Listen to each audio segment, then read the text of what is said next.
Imagine um mundo onde as pessoas nascem em laboratórios e palavras como pai e mãe despertam repulsa. Pense num lugar onde as pessoas são divididas em grupos, cada um com uma função específica que já é definida no momento da fecundação. Imagine uma sociedade onde monogamia é falta grave e as pessoas aprendem desde cedo que todos pertencem a todos.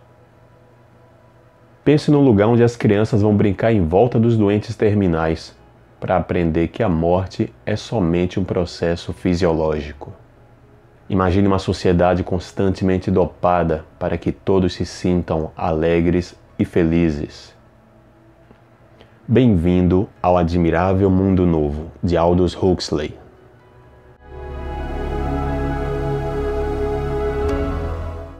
Parece que o negócio é pesado lá no Admirável Mundo Novo, né?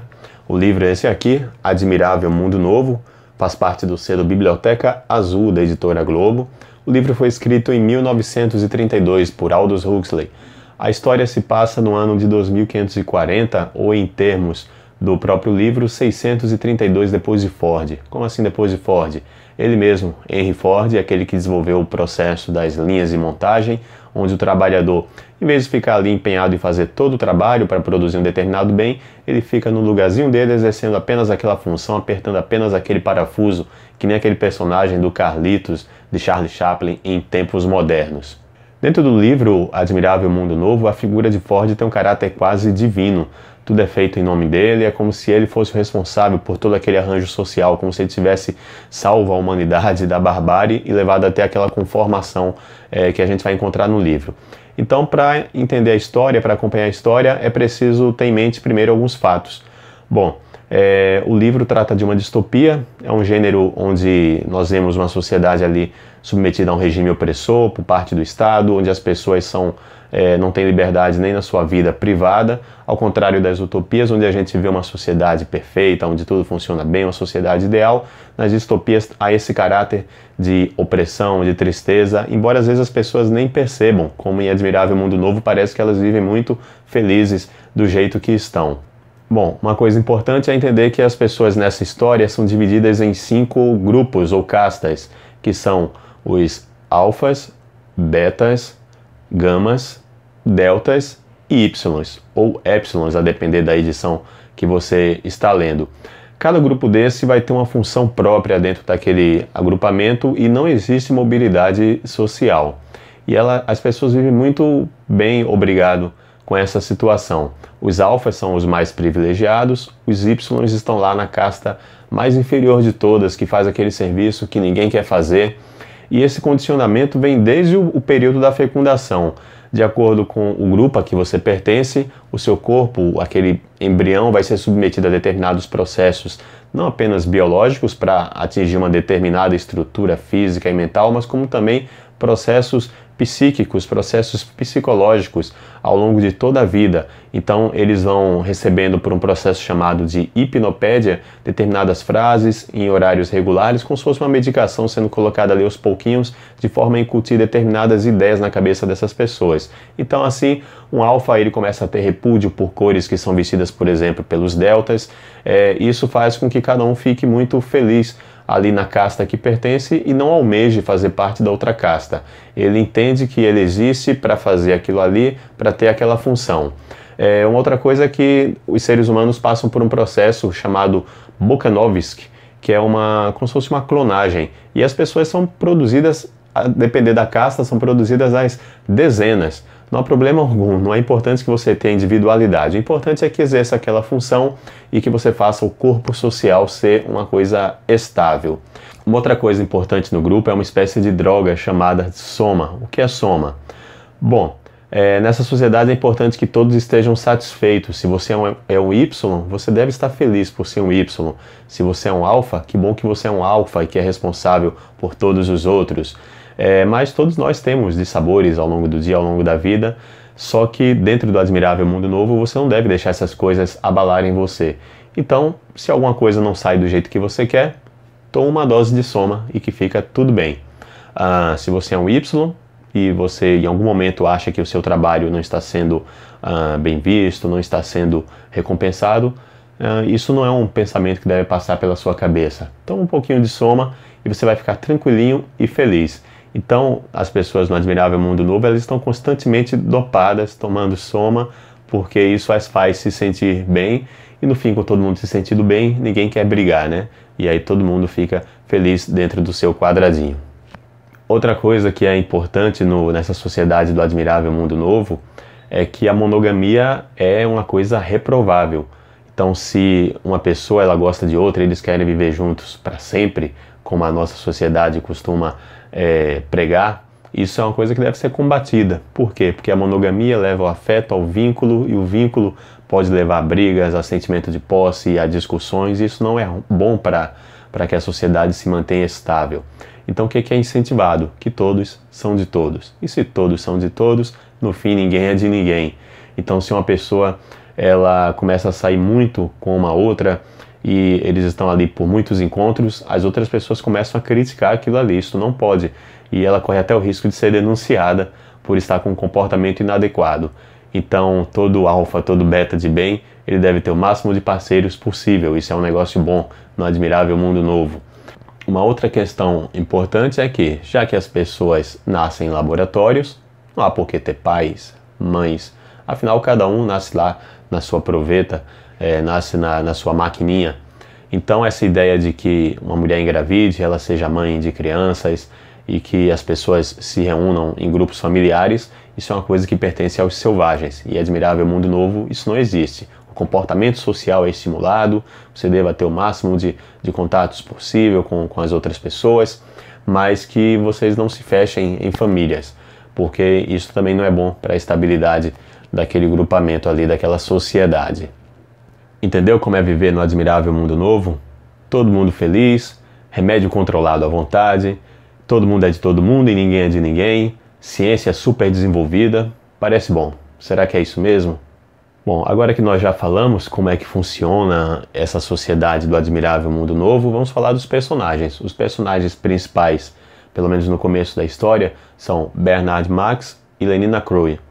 Bernard, ele é um psicólogo, ele é um alfa, e ele tem uma característica peculiar que durante a formação do bebê ali, que se tornaria o Bernard Max, há uma falha, e por isso ele, embora sendo alfa, ele tem um desenvolvimento inferior aos demais daquela casta.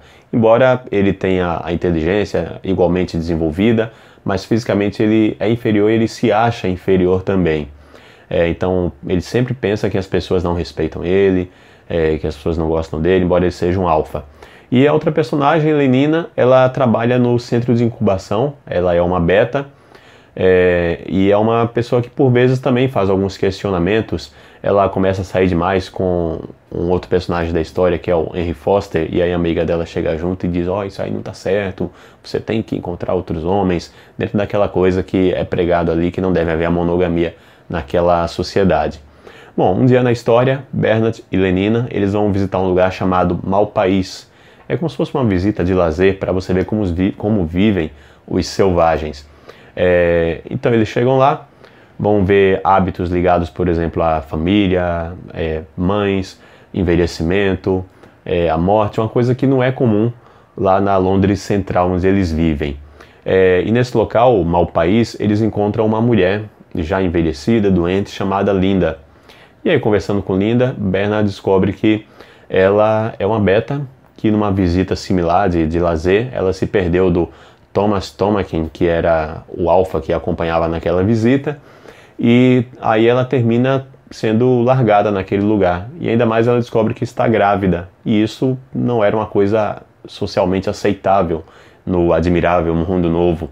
Então ela termina ficando ali mesmo, vivendo com aquelas pessoas em Malpaís. Só que ela, no fundo, né, ela é uma beta que está vivendo entre os selvagens. Então dá para imaginar que isso não vai dar certo em algum momento. Então ela é uma pessoa falada, porque ela se relaciona com vários homens. Então aquelas mulheres ditas selvagens, elas criticam esse comportamento. Ela tem um filho, John. Então mesmo sozinha ela consegue criar o John. Ele lê muito, ele lê Shakespeare. Bom, quando Bernard Max encontra essas pessoas, ele lembra de uma história que ele ouviu lá na Londres Central, do próprio Thomas Tomakin, de uma visita, onde ele se perdeu da Beta que estava com ele naquela viagem. E aí o Bernard lembra disso, imagina que Linda é a mulher Beta que acompanhava esse Alpha e que John seria o filho do Thomas Tomakin. E ele pensa que se levar essas pessoas lá para Londres Central, ele vai começar a ser respeitado porque levou os selvagens para um ambiente novo, ele vai virar meio que uma celebridade. E é o que acontece. Então a gente já pensa que daí vai vir um choque de culturas, né? Isso é um ponto de virada na história. Quando Linda e o filho John chegam lá em Londres, eles despertam de fato uma curiosidade. Linda desperta mais uma repulsa por parte das pessoas, porque ela já está velha, está doente, e John é visto como uma sensação. Ele é jovem, ele é um selvagem, e ele tem comportamentos diferentes, então todos querem vê-lo, e Bernard Marx até se aproveita disso. Ele é o amigo do John que todo mundo quer ver, só que John sente que está sendo usado nessa história, ele começa a negar os convites para participar das festas a que eles são chamados, porque ele sente que estava virando meio que uma criatura de circo ali que todo mundo queria ver porque achava diferente. E o que é que acontece aí? John termina se apaixonando por Lenina e esse sentimento é recíproco. Só que enquanto Lenina, como toda Beta de bem deveria fazer, tem um comportamento mais luxurioso, John, leitor de Shakespeare, tem um comportamento mais romântico. Então, quando eles vão declarar esse amor, há um choque na história e John termina agredindo Lenina porque ele não concorda com aquele comportamento, ele esperava algo assim, digamos, mais romântico. E ele descobre que a mãe está internada no hospital. Ele vai lá no hospital e fica chocado quando ele vê que a mãe estava muito grave e as crianças vão brincar em volta dela como se fosse, e aquilo para as crianças é uma coisa normal, só que John acha desrespeitoso. Ele termina agredindo uma das crianças, reclamando daquele comportamento, dizendo que aquilo é desrespeitoso com a mãe dele, e a enfermeira do hospital pensa alguma coisa assim, tipo, como assim desrespeitoso? Ela só está morrendo, porque era dessa forma que aquelas pessoas eram condicionadas, né? Então acontece alguma coisa nessa história que eu não vou contar, você precisa ler a história para pegar todos os detalhes, mas John, ele se revolta, ele vê ainda mesmo no hospital alguns trabalhadores subalternos que eles vão receber a quantidade diária de soma que eles recebiam. Soma era uma coisa distribuída livremente, que era para manter as pessoas ali sob as rédeas, né, para que ninguém tentasse se rebelar contra aquelas estruturas. Então John vê aquela cena, inúmeros trabalhadores recebendo soma, e ele começa a dizer: vocês não precisam disso, para que vocês ficarem se viciando nisso? Eu vim trazer a liberdade para vocês. E, obviamente, isso não é bom para a estabilidade, né, daquele conjunto, daquela forma como a sociedade funciona, né? Então termina que John é preso e levado até um administrador, o administrador daquela região ali do mundo, que é o Mustafa Mond. E então vai o John, Bernard e um amigo do Bernard são levados até a sala do Mustafa Mond, e lá eles vão conversar sobre por que John está fazendo aquilo. Isso é uma das partes que eu acho mais interessante do livro. Isso acontece ali por volta do capítulo 16 e 17, que John começa a questionar por que algumas coisas naquela sociedade acontecem daquela forma e não de outras. Tem um momento que ele fala assim até, por que as pessoas não poderiam ser livres? E o Mustafa, ele conta que uma vez foi feito um experimento de deixar as pessoas por elas mesmas viverem sem nenhuma interferência, sem essa coisa de você ser condicionado a um determinado agrupamento, e isso não deu certo, porque no fim essas pessoas começaram a brigar, a se matar, houve uma guerra, mais ou menos aquilo que acontece quando seres humanos normais como nós são deixados juntos resolvendo a própria vida, né? Então ele diz, não, isso não deu certo, a gente viu que aquele experimento ali não funcionou e a gente resolveu que a sociedade tem que ser dessa forma mesmo. Então é interessante nesses capítulos 16 e 17 que a gente tem uma ideia ali do DNA do Admirável Mundo Novo, como é que funciona aquela sociedade ali, mesmo das entranhas de quem gerencia todo aquele negócio. Então não vou contar mais o que acontece na história, senão eu vou terminar revelando o final. Eu vou até essa parte, você lê o livro e discute aí nos comentários o que é que achou. Algumas coisas que é interessantes para falar aí da história. Ela tem algumas referências. Por exemplo, o nome Admirável Mundo Novo, esse nome não foi inventado pelo autor. Esse nome faz parte de uma peça de Shakespeare chamada A Tempestade. O próprio Shakespeare tem trechos de sua obra citados ao longo da história, principalmente citados pelo John, que na história ele é um leitor de Shakespeare. O próprio Henry Ford é outra referência. Freud também é citado em alguns momentos, algumas vezes ele é até citado de uma forma como se confundisse com Ford. No momento em que esse livro foi lançado, em 1932, o mundo estava naquele período entre guerras, depois de um crack da Bolsa de Nova York, né? E havia ali uma disputa entre o capitalismo e as ideias socialistas. E veja que os personagens principais se chamam Bernard Marx e Lenina Croy. Outra coisa para a gente pensar aí sobre Admirável Mundo Novo é que o autor ele já adianta algumas coisas muitos anos antes. Por exemplo, bebês de proveta, inseminação artificial, a liberação sexual com o uso dos anticoncepcionais, o controle populacional. As mulheres são incentivadas a fazer os chamados exercícios malthusianos para que elas, em meio a toda essa libertinagem sexual, elas não tenham filhos, elas não engravidem, porque os bebês têm que nascer em laboratórios, afinal. Uma outra coisa que está lá na história e que começa a ser uma realidade para nós é o cinema, que na história é o chamado cinema sensível, onde as pessoas não apenas leem um filme, mas todos os outros sentidos fazem parte daquela experiência ali de ver o filme. E hoje nós temos alguns cinemas onde você já pode sentir até o cheiro, às vezes até uma aguinha ali que tem no filme pode molhar você de verdade. Então algumas coisas aí que a história ela adiantou. Vocês veem também a questão do soma, né? Que isso tem tudo a ver com o abuso de substâncias químicas que nós temos nos dias atuais. As pessoas cada vez mais se enchendo de medicações controladas para tentar fugir dos seus problemas do dia a dia, como se fossem esses medicamentos que fossem resolver os problemas, né? Então são questões que o livro, muitos anos antes, ele já adiantou. Tem uma série, o livro teve algumas adaptações cinematográficas, eu não cheguei a assisti-las, mas ele teve uma série lançada recentemente, nós estamos gravando em junho de 2020, e essa série está no Globoplay. Eu acabei de assistir a série há poucos dias. Então, o que falar da série?